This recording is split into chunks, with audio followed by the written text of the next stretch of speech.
आने वाले matric board परीक्षा को ध्यान में रखकर हम लोग डेली एक सैंपल पेपर की चर्चा की शुरुआत की है, जिसमें कल हम लोग आपके सोशल साइंस के सैंपल पेपर की चर्चा किए थे। तो आपके साइंस के सैंपल पेपर की चर्चा करेंगे। वाले बोर्ड परीक्षा में जो जो प्रश्न आने की संभावना जिनकी ज्यादा है वही प्रश्न इस सैंपल पेपर में सेट किया गया है। साथ ये भी ध्यान रखा गया कि सभी चैप्टर से प्रश्न रहे ताकि आपका रिविजन भी एक शानदार सा हो जाए। सैंपल पेपर के माध्यम से एक एक प्रश्न लेकर हम समझने का प्रयास करेंगे। आपको जिन जिन प्रश्न का आंसर मालूम होगा बिल्कुल फास्ट में एक एक प्रश्न का आंसर कमेंट करते जाइएगा। अंत में जरूर बताइएगा कि आपने कुल कितना प्रश्न सही बनाया। पहला नंबर प्रश्न कह रहा है, निम्नलिखित में कौन सा विद्युत विभवांतर का एसआई मात्रक है। ऑप्शन आपको दिखाई दे रहा है ओम, एम्पियर, प्रति कूलम, वोल्ट। जो इसका सही आंसर है, आंसर में आप लोग कमेंट में बताइएगा। यदि नहीं मालूम होगा तो याद करते चलिए, क्योंकि सभी प्रश्न महत्वपूर्ण है। थोड़ा हम लोग तेज चलेंगे क्योंकि समय का भी ख्याल रखना है। जानते हैं विभवांतर अर्थात कि पोटेंशियल मात्रक वोल्ट होता है।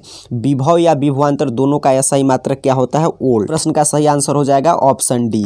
दूसरा नंबर प्रश्न आपके सामने है, कह रहा है आंख की पुतली के साइज को कौन नियंत्रित करता है। आपसे पूछ रहा है कि आंख के जो हमारा पुतली का साइज है उसको कौन नियंत्रित करता है। ऑप्शन है आपके सामने नेत्र लेंस, रेटिना, पक्षांबी पेशी या परितारिका। प्रश्न का सही आंसर हो जाएगा ऑप्शन डी, परितारिका जो है आंख के पुतली के साइज को नियंत्रित करता है। तो इसका सही आंसर यही हो जाएगा। चलिए आगे बढ़ेंगे। तीसरा नंबर प्रश्न बिल्कुल आसान और महत्वपूर्ण प्रश्न है। कह रहा है बैटरी से किस प्रकार की धारा प्राप्त होती है। आपको बतलाना है कि बैटरी से किस प्रकार की धारा प्राप्त होती है। ऑप्शन दिया गया है प्रत्यावर्ती धारा, दिष्ट धारा, ए और बी दोनों, इनमें से कोई नहीं। बैटरी से आप जानते हैं दिष्ट धारा प्राप्त होती है, तो इसका सही आंसर हो जाएगा ऑप्शन बी। चौथा नंबर प्रश्न की बात करें तो कह रहा है चिकित्सा के दौरान दंत विशेषज्ञ किस दर्पण का उपयोग करता है। ऑप्शन आपको दिखाई दे रहा है। अगर आंसर मालूम हो तो कमेंट में बताते चलिए, नहीं मालूम है तो याद करते चलिएगा। कह रहा है अवतल दर्पण का, उत्तल दर्पण का, समतल दर्पण का, इनमें से कोई नहीं।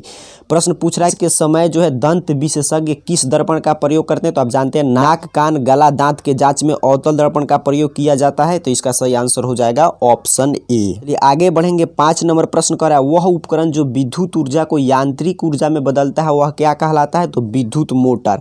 विद्युत मोटर का परिभाषा यहाँ पढ़ेंगे, जो विद्युत ऊर्जा को यांत्रिक ऊर्जा में बदलता है, और जो जनरेटर होता है यांत्रिक ऊर्जा को विद्युत ऊर्जा में बदलता है। तो इसका सही आंसर हो जाएगा ऑप्शन ए। नंबर प्रश्न कर रहा है घरेलू विद्युत परिपथ में उदासीन तार का रंग होता है। आपसे कि घरेलू विद्युत परिपथ में उदासीन तार का रंग क्या होता है। तो घरेलू विद्युत परिपथ में उदासीन तार का रंग जो होता है वो काला होता है, और भूमिगत तार का रंग हरा होता है। मेन वायर का रंग लाल होता है। तो इसका सही आंसर हो जाएगा ऑप्शन सी। 7 नंबर प्रश्न की बात करें तो कह रहा है निम्नलिखित में किस माध्यम में प्रकाश की चाल सबसे कम होती है। इसमें पूछा है कि सबसे अधिक नहीं, ध्यान दीजिए क्या पूछा है कि सबसे कम होता है। कांच में, छड़ में, पानी में, इनमें से कोई नहीं। आंसर मालूम हो तो कमेंट में देते चलिएगा। तो इस प्रश्न का सही आंसर हो जाएगा ऑप्शन बी, छड़ में जो है प्रकाश का चाल सबसे कम होता है। ये आगे बढ़ेंगे। 8 नंबर प्रश्न आपको दिखाई दे रहा है निम्नलिखित में कौन उत्तल दर्पण की फोकस दूरी है जिसकी वक्रता त्रिज्या 32 सेंटीमीटर है। पूछ रहा है कि उस उत्तल दर्पण का फोकस दूरी आपको बतला देना इस ऑप्शन में से जो जिसकी वक्रता त्रिज्या 32 सेंटीमीटर। तो आप जानते हैं F बराबर होता है R/2, तो 32 में 2 से भाग दीजिएगा आएगा 16। लेकिन ये उत्तल दर्पण है तो इसका फोकस धनात्मक होगा, तो आंसर हो जाएगा ऑप्शन डी। 9 नंबर प्रश्न देखिए और आंसर कमेंट में बताइएगा, या नहीं मालूम हो तो याद करते चले क्योंकि सभी प्रश्न महत्वपूर्ण है। कह रहा है नाभिकीय ऊर्जा प्राप्त करने हेतु आवश्यक है हीलियम, क्रोमियम, यूरेनियम, एल्युमिनियम। तो नाभिकीय ऊर्जा प्राप्त करने के लिए हीलियम आवश्यक है। तो इसका सही आंसर हो जाएगा ऑप्शन ए। नंबर प्रश्न की बात करें तो पूछा गया ऊर्जा का एसआई मात्रक होता है जूल, कैलोरी, ताप, न्यूटन। आसान और महत्वपूर्ण प्रश्न, हर साल के लिए महत्वपूर्ण है, बहुत बार रिपीट किया है। यदि आप क्वेश्चन बैंक पढ़ते होंगे तो आपको मालूम होगा। इसका आंसर कमेंट में बताइएगा। ऊर्जा का एसआई मात्रक होता है, ऊर्जा का एसआई मात्रक जूल होता है। तो इसका सही आंसर हो जाएगा ऑप्शन ए। बढ़ेंगे 11 नंबर प्रश्न देखिए, बड़ा अच्छा प्रश्न है। करें निम्नलिखित में कौन सा स्वच्छ ऊर्जा स्रोत है। ऑप्शन दिया गया है प्राकृतिक गैस, कोयला, लकड़ी, इनमें से कोई नहीं। आपसे पूछ रहा है कि इसमें से कौन सा स्वच्छ ऊर्जा स्रोत है। जानते हैं स्वच्छ ऊर्जा स्रोत वही होते हैं जिनको जलाने पर कार्बन की मात्रा उत्सर्जित नहीं हो, बट ये सभी जो है अनवीकरणीय ऊर्जा स्रोत है। इसमें कोई स्वच्छ ऊर्जा स्रोत नहीं। तो डी इसका सही आंसर हो जाएगा, इनमें से कोई नहीं। 18 नंबर प्रश्न की बात करें तो कह रहा है किलोवाट घंटा निम्नलिखित में किसका मात्रक है। ये भी बहुत ही महत्वपूर्ण प्रश्न है। ऑप्शन दिया गया विद्युत शक्ति का, विभवांतर का, विद्युत ऊर्जा का, विद्युत धारा का। तो बताना है KWH इसमें से किसका मात्रक है। KWH जो है अर्थात कि किलोवाट घंटा जो विद्युत ऊर्जा का मात्रक है, तो इसका सही आंसर हो जाएगा ऑप्शन सी। 13 नंबर प्रश्न कर रहा है बल्ब का फिलामेंट किस धातु का बना होता है। बिल्कुल आसान प्रश्न है, ऑप्शन पढ़ने की आवश्यकता नहीं है। बल्ब का फिलामेंट बहुत बार रिपीटेड प्रश्न है, टंगस्टन का बना होता है, तो ऑप्शन बी सही आंसर हो जाएगा। 14 नंबर प्रश्न भी आसान और महत्वपूर्ण है, जल्दी से इसका आंसर मालूम होगा तो कमेंट बॉक्स में बताइएगा। कह रहा है ओजोन के अणु में ऑक्सीजन के परमाणु की संख्या कितनी होती है। तो ओजोन के एक अणु में ऑक्सीजन के कितने परमाणु होते हैं, वही प्रश्न पूछा है। तो जानते हो ओजोन का फॉर्मूला होता है O3, तो इसका सही आंसर हो जाएगा ऑप्शन बी 3।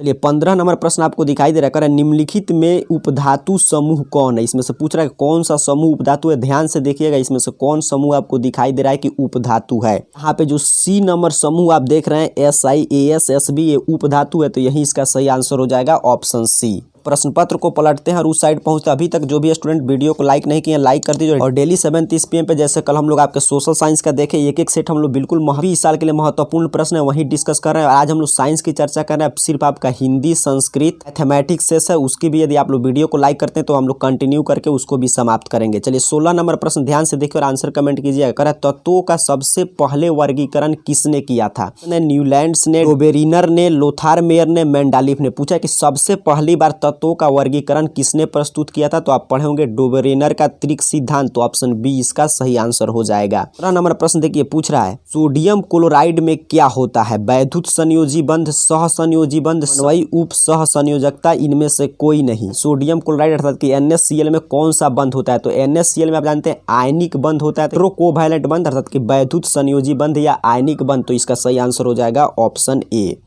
18 नंबर प्रश्न है गोबर गैस में मुख्य रूप से पाया जाता है एथिलीन, हाइड्रोजन, मीथेन, क्लोरीन। इसमें से कौन मुख्य रूप से अर्थात कि सबसे ज्यादा गोबर गैस में पाया जाता है, तो गोबर गैस में 75% मीथेन पाया जाता है, तो इसका सही आंसर हो जाएगा ऑप्शन सी। 19 नंबर प्रश्न कह रहा है एल्कोहल में डैश निहित है। इस साल के लिए बड़ा महत्वपूर्ण प्रश्न है। कह रहा है एल्कोहल में इसमें से कौन कौन गैस निहित है। ऑप्शन देखिए और आंसर मालूम हो तो कमेंट में बताइएगा कि एल्कोहल में कौन कौन से गैस निहित है। एल्कोहल में आपके कार्बन, हाइड्रोजन और ऑक्सीजन पाया जाता है, तो यही इसका सही आंसर हो जाएगा ऑप्शन ए पे ही राइट आंसर दिया गया है। 20 नंबर प्रश्न पूछ रहा है सोई गैस मिश्रण है। ऑप्शन देखिए लिखा है ब्यूटेन एवं प्रोपेन का, प्रोपेन एवं ऑक्सीजन का, कार्बन मोनोऑक्साइड एवं ऑक्सीजन का, ब्यूटेन एवं ऑक्सीजन का। सोई गैस जो आपका ब्यूटेन एवं प्रोपेन का मिश्रण है, तो इसलिए इसका सही आंसर हो जाएगा ऑप्शन ए। इस नंबर प्रश्न कह रहा है सभी अम्लों में समान तत्व कौन से हैं। ऑक्सीजन, गंधक, हाइड्रोजन, क्लोरीन।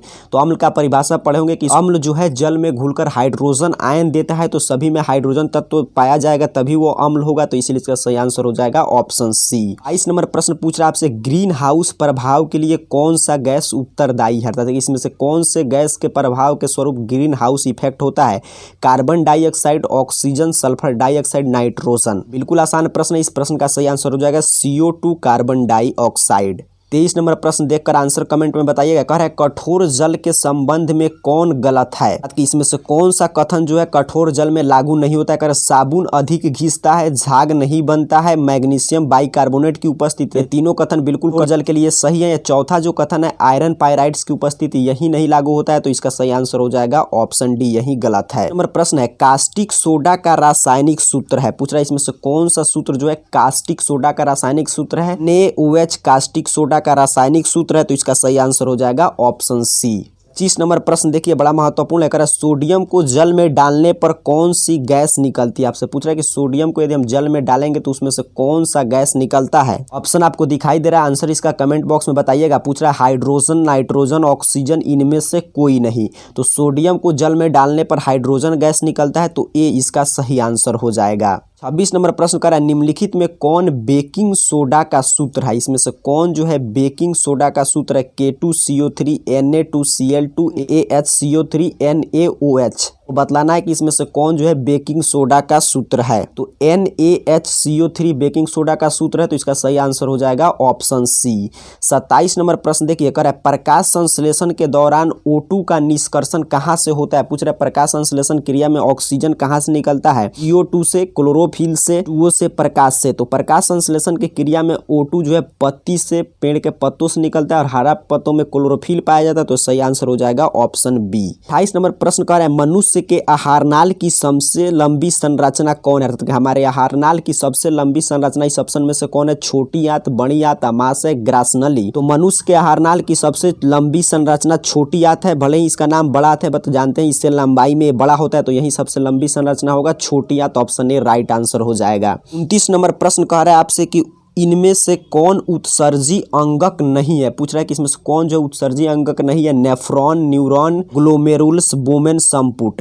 तो नेफ्रॉन, ग्लोमेरुलस और बोमेन संपुट सभी उत्सर्जक है। एक न्यूरॉन जो है तंत्रिका तंत्र है, तो इसका सही आंसर हो जाएगा ऑप्शन बी, क्योंकि पूछा था अंगक नहीं है। 30 नंबर प्रश्न देखिए, कह रहा है मधुमेह नामक रोग किसकी कमी से होता है। तो इसको ऑप्शन पढ़ने की आवश्यकता नहीं, आप जानते हैं इंसुलिन की कमी से मधुमेह नामक रोग होता है, तो ए इसका सही आंसर हो जाएगा। 30 नंबर प्रश्न आपसे पूछा है मेंडल के द्विसंकरण संकर का बाह्य लक्षी अनुपात क्या है। आप यहाँ पर अनुपात देख रहे हैं, इसी में से आपको बतलाना है कि कौन बाह्य लक्षी अनुपात है। 9:3:3:1 यही मेंडल के द्विसंकरण संकर का बाह्य लक्षी अनुपात है, तो यही सही आंसर हो जाएगा। मेंडल के प्रयोग से ही आगे का प्रश्न है 32 नंबर। मेंडल ने आनुवंशिकता सिद्धांत का प्रतिपादित प्रयोग किस पौधे पर किया था। तो मटर पर। इसका ए बिल्कुल सही आंसर हो जाएगा। ये सब आसान प्रश्न में आपको ज़्यादा समय परीक्षा में नहीं लेना, क्योंकि वहाँ पे तो आपको 80 ऑब्जेक्टिव रहेगा। जल्दी जल्दी आपको बनाने का आदत डालना है, ताकि 40 आप छोड़कर और 40 जो सबसे आसान और सबसे आपको लगे सही है वहीं आपको बना कर आना है। 35 नंबर प्रश्न देखिए, कह रहा है निम्नलिखित में उत्पादक कौन है। सर्प, मेढक, घास, ग्रास कॉपर।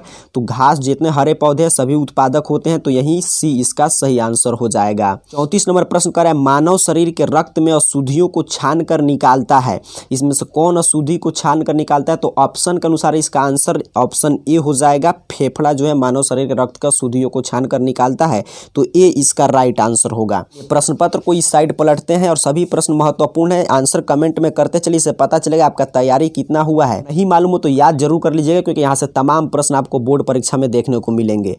35 नंबर प्रश्न है मनुष्य का सामान्य रक्तचाप होता है। ऑप्शन आपको दिखाई दे रहा है, कर इसमें से कौन मनुष्य का सामान्य रक्तचाप होता है। तो इस प्रश्न का सही आंसर हो जाएगा ऑप्शन सी 120/80 यही मनुष्य का सामान्य रक्तचाप होता है। 36 नंबर प्रश्न देखिए, कर मानव रक्त का पीएच मान लगभग में पूछा है 12, 6, 3, 7.5। तो इसमें से लगभग 7.45 अर्थात कि 7.5 होता है मानव रक्त का पीएच मान, तो यही डी इसका सही आंसर हो जाएगा। 35 नंबर प्रश्न देखिए बड़ा महत्वपूर्ण है, कह रहा है किस हार्मोन को मादा हार्मोन के नाम से भी जाना जाता है। Estrogen, testosterone, feminogen, oxytocin. Estrogen को मादा हार्मोन के नाम से जानते हैं और टेस्टोस्टेरोन को नर हार्मोन के नाम से जानते हैं। तो परीक्षा में ये पूछे तो ये नर हार्मोन हो गया, ये आपका मादा हार्मोन। 30 नंबर प्रश्न देखिए पूछा मानव हृदय कितने प्रकोष्ठ का बना होता है। तो बिल्कुल आसान प्रश्न है, 4। ऑप्शन डी इसका राइट आंसर हो जाएगा। 39 नंबर प्रश्न पूछ रहा है निम्नलिखित में कौन एक हार्मोन नहीं है। पूछा कि इसमें से कौन जो है हार्मोन नहीं है। तो हीमोग्लोबिन जानते हैं अब रक्त में पाया जाता है, हार्मोन नहीं है, तो ऑप्शन बी इसका राइट आंसर हो जाएगा। 40 नंबर प्रश्न कह रहा है न्यूरॉन इकाई है। इसमें पहले ही ऑप्शन आपको दिखाई दे रहा है, आगे पढ़ने की आवश्यकता ही नहीं है। न्यूरॉन तंत्रिका ऊतक की इकाई है, तो इसका सही आंसर हो जाएगा ऑप्शन ए। परीक्षा में आपको 40 ही प्रश्न का आंसर देना है, बट हम लोग आप कोई भी इसमें से छोड़ भी सकते हैं, आपको नहीं मालूम हो। हम लोग सभी प्रश्न महत्वपूर्ण है, तो सभी प्रश्न देख लेते हैं। 41 नंबर प्रश्न का आंसर दीजिएगा यदि आपको मालूम होगा तो। गुर्दों की संरचनात्मक एवं क्रियात्मक इकाई है। ऑप्शन दिखाई दे रहा है आपको मेडुला, नेफ्रॉन्स, न्यूरॉन्स, इनमें से कोई नहीं। गुर्दों की संरचनात्मक और क्रियात्मक इकाई नेफ्रॉन्स को कहते हैं, तो बी इसका राइट आंसर हो जाएगा। 42 नंबर प्रश्न भी बड़ा महत्वपूर्ण है, कह रहा है मानव की श्वसन दर सबसे कम कब होता है। पूछ रहा है खाना खाते समय, दौड़ते समय, क्रिकेट खेलते समय, नींद में खराटे लेते समय। कोई काम करते हैं चाहे खाना खाएं, दौड़े या क्रिकेट खेले, हमारा श्वसन दर तेज होता है, बट नींद में हमारा श्वसन दर कम होता है, तो डी इसका राइट आंसर हो जाएगा। 43 नंबर प्रश्न भी कितना अच्छा प्रश्न है, पूछ रहा है पाचक के रसों में निम्नलिखित में कौन सा अम्ल पाया जाता है। अमीनो अम्ल, टैनिक अम्ल, लैक्टिक अम्ल, हाइड्रोक्लोरिक अम्ल। पाचक के रसों में अमीनो अम्ल पाया जाता है, तो ए इसका राइट आंसर हो जाएगा। 44 नंबर प्रश्न की बात करें तो कह रहा है निम्नलिखित में कौन ऊर्जा का नवीकरणीय स्रोत है। इस प्रश्न को थोड़ा सा ध्यान से समझिएगा। कह रहा है ऊर्जा कौन नवीकरणीय स्रोत है, लकड़ी, प्राकृतिक गैस, कोयला, पेट्रोलियम। तो ये लकड़ी तो आप जानते हैं अनवीकरणीय स्रोत है, प्राकृतिक गैस, कोयला, पेट्रोलियम ये सभी ऊर्जा के जैव ईंधन वाले स्रोत रहते हैं, ये सभी अनवीकरणीय है। तो इसमें से कोई भी दिखाई नहीं दे रहा जो नवीकरणीय स्रोत हो। नवीकरणीय स्रोत जिसे हम पुनः उपयोग कर सके जैसे सौर ऊर्जा, जल ऊर्जा, पवन ऊर्जा, तो कोई नहीं है। तो शायद ये प्रश्न नहीं तो मिस्टेक हुआ है या इसमें से इनमें से कोई नहीं ऑप्शन देना चाहिए। तो क्योंकि ये सभी जो है अनवीकरणीय स्रोत है तो इसलिए इसमें से कोई भी नवीकरणीय स्रोत नहीं हो सकता है। ऐसा एक प्रश्न आपको एग्जाम में भी मिल जाए तो इसलिए तो आपको छोड़ने का विकल्प है, आपको ऐसे प्रश्न को छोड़ देना चाहिए जिस पे आपको ज्यादा डाउट हो। 45 नंबर प्रश्न कर रहा है एल्कीन का सामान्य सूत्र है। देखिए यहाँ पे एल्केन नहीं पूछा है, एल्कीन। तो एल्कीन का सामान्य सूत्र CnH2n होता है, सी इसका राइट आंसर हो जाएगा। 46 नंबर प्रश्न देखिए कह रहा है अवतल दर्पण द्वारा प्राप्त प्रतिबिंब होता है। तो ऑप्शन दिया है काल्पनिक, छोटा, सीधा। तो आप जानते हैं अवतल दर्पण में वास्तविक, काल्पनिक दोनों प्रतिबिंब बनता है, छोटा बड़ा दोनों प्रतिबिंब बनता है। तो इसलिए ऑप्शन हो जाएगा इनमें से कोई नहीं। 45 नंबर प्रश्न देखिए पूछ रहा है ग्लूकोज का आणविक सूत्र है। ग्लूकोज का आणविक सूत्र C6H12O6 होता है। तो ए इसका राइट आंसर हो जाएगा ऑप्शन ए। इस नंबर प्रश्न फिर आपके ओम के नियम से संबंधित है। किसी कुंडली का प्रतिरोध ज्ञात करने का सूत्र होता है का नियम आप पढ़ते समय पढ़े होंगे R बराबर V/I। तो बी इसका राइट आंसर हो जाएगा। तो हम लोगों ने आपके सोशल साइंस के सैंपल पेपर की चर्चा कर ली है। आज हम लोग देखिए आपके साइंस के पेपर की चर्चा की। अब इसके सिर्फ सब्जेक्टिव शेष रह रहा है। तो आप लोग यदि वीडियो को लाइक करते हैं तो हम लोग इस क्लास को कंटिन्यू रखेंगे। कल फिर उसी तरह जो संभव होगा हिंदी, संस्कृत, मैथ सब हम लोग चर्चा करके उसके बाद सब्जेक्टिव प्रश्न को भी समझ लेंगे। तो वीडियो को लाइक कर दीजिएगा और क्लास आपके लिए उपयोगी है कि नहीं नीचे कमेंट बॉक्स में जरूर बताइएगा। आपका जैसा कमेंट आएगा उस क्लास के साथ फिर हम कल मिलेंगे। तब तक के लिए आप सभी को बहुत बहुत धन्यवाद।